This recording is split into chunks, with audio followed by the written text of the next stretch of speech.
look at synonyms for this last one, assumed evil. That's huge. That's huge. How many of us avoid evil? Avoid evil.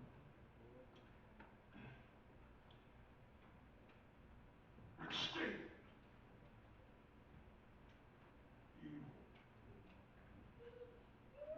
Dodge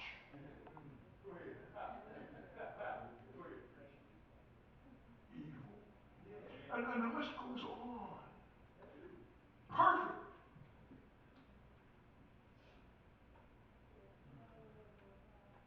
This is the nature of the person.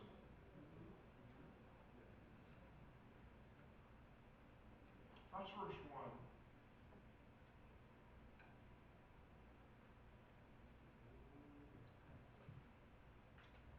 And then it brings in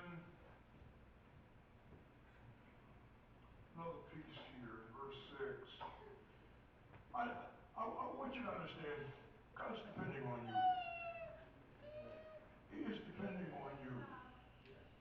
And when you look at Job, you see clearly that one of the strongest examples in the Bible of the premise that I'm talking about.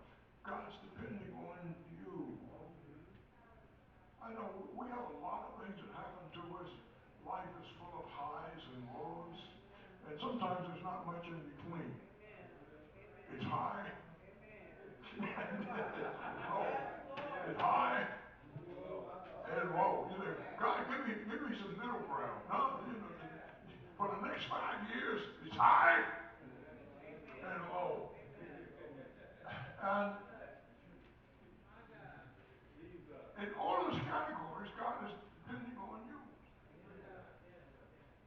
So when I look at Job, it's a classic example. I think this book was written for all of us. Certainly written for people like me and people like you. For some bizarre reason, we think that because we're perfect, we're holy, we're righteous, we speak in tongues, we dance, we celebrate God, we do all of that, that nothing bad's going to happen. That it's always going to be a high.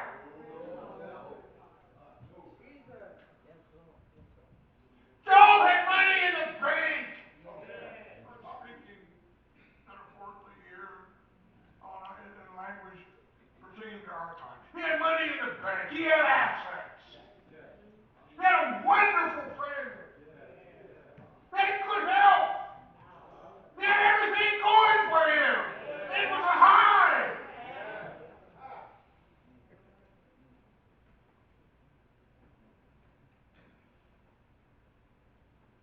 Then,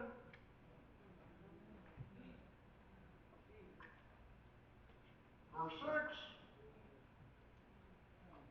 And let me tell you this. You don't know God's business.